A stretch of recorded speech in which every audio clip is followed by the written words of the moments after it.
Thank you, Mr. President.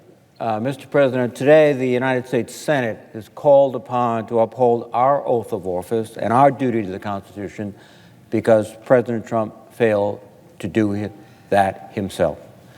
After listening closely to the impeachment managers and the President's defense team, weighing the evidence that was presented to us, and being denied the opportunity to see relevant documents and hear from firsthand witnesses, I will vote to find President Trump guilty on both articles of impeachment.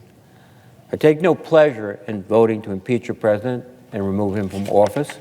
I agree with those who say impeachment should be rare and American voters should decide our elections.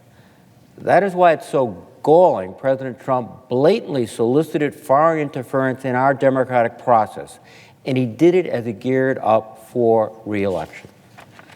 The evidence shows President Trump deliberately and illicitly sought foreign help to manufacture a scandal that would elevate him by tarnishing a political rival. He attempted to undermine our democracy using U.S. taxpayer money in the form of U.S. military aid to the Ukraine as leverage for his own personal benefit. The president's aides, who heard President Trump's call seeking a favor from the Ukrainian president, immediately sensed it was wrong. So when they alerted the White House lawyers, the record of the call was immediately placed on a highly classified computer system.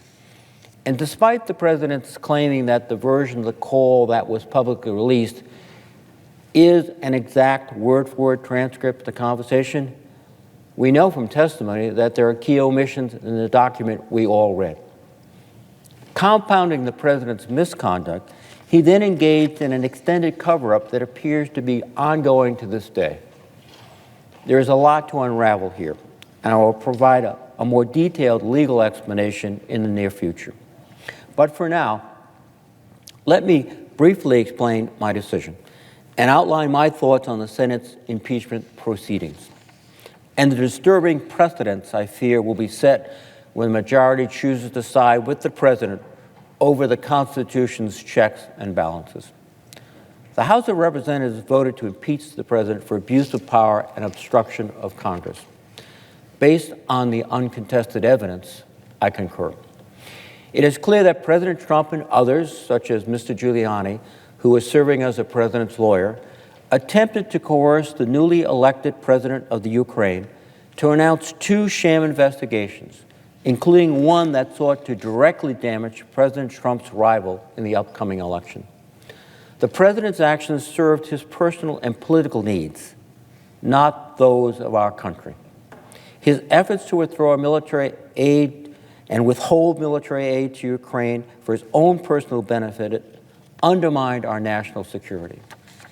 The second article of impeachment charges the president with obstruction of Congress for blocking testimony and refusing to provide documents in response to House subpoenas in the impeachment inquiry. Again, the House managers produced overwhelming evidence of the president's obstruction and his efforts to cover up his malfeasance. The president's counsel offered a number of unpersuasive arguments against this article, which failed to overcome the following. First, that the legislative branch has sole power over impeachment under the Constitution. That couldn't be more clear.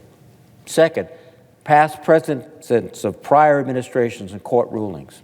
And third, the blatant October 8th letter expressing a complete rejection of the House's impeachment proceedings.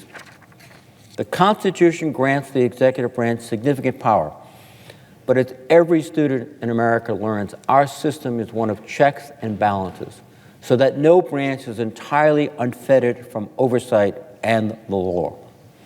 President Trump could have us and would have us believe this system of checks and balances is wrong. In President Trump's own words, he expressed the misguided imperial belief in the supremacy of his unchecked power, stating, and I quote, "I have an Article 2 where I have the right to do whatever I want as president." Couple this statement with his January 2016 boast that, quote, "I could stand in the middle of Fifth Avenue and shoot somebody and I wouldn't lose votes." That paints a chilling picture of someone who clearly believes incorrectly that he is above the law. The president's attorneys have hewn to this line of faulty reasoning, and in one notably preposterous effort, even claimed the president could avoid impeachment for an inappropriate action motivated entirely by his own political and personal interest.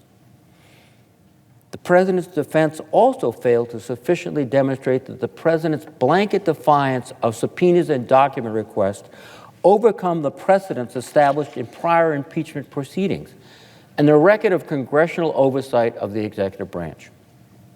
In the Clinton impeachment, there was an enormous amount of documentary evidence, as well as sworn depositions and testimony by the president and his closest advisors. In the case of the United States v. Nixon, House Judiciary Committee v. Myers, and others, the House managers rightly point out that the courts have held Congress's power to investigate is as broad as its power to legislate and lies at the heart of Congress's constitutional role.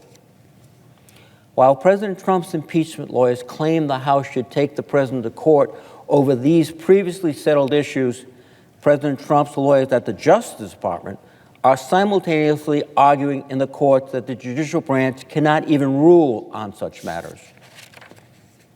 As President Trump staked out new, expansive, and aggressive positions about executive privilege, immunity, and the limits of Congress's oversight authority, Republican leaders went along with it. I've heard a variety of explanations for why my Republican colleagues voted against witnesses, but no one has offered the simplest explanation. My Republican colleagues did not want to hear new evidence because they have a hunch it would be really, really bad for this president. It would further expose the depth of his wrongdoing and would make it harder for them to vote to acquit. My colleagues on the other side of the aisle did not ask to be put in this position. President Trump's misconduct forced it upon them. But in the partisan rush to spare President Trump from having his staff and former staff publicly testify against him under oath, a bar has been lowered. A constitutional guardrail has been removed. The Senate has been voluntarily weakened, and our oversight powers severely diminished. This short-term maneuver to shield President Trump from the truth is a severe blow against good government that will do lasting damage to this institution and our democracy. I hope one day the damage can be repaired. The arc of history is indeed long, and it does bend towards justice, but not today. Today, the United States Senate and the American people have been denied access to relevant, available evidence and firsthand witnesses. We've been prohibited from considering new material information that became available after the House's impeachment vote. The Constitution is our national compass, but at this critical moment, clouded by the fog of President Trump's misconduct, the Senate majority has lost its way, no longer guided by the Constitution. In order to regain our moral bearings, stay true to our core values, and navigate a better path forward, we must hold President Trump accountable. The president was wrong to invite foreign interference in our democracy. He was wrong to try and stonewall the investigation. And he is wrong if he tries and he thinks he is above the law. And with that, Mr. President, I would yield the floor.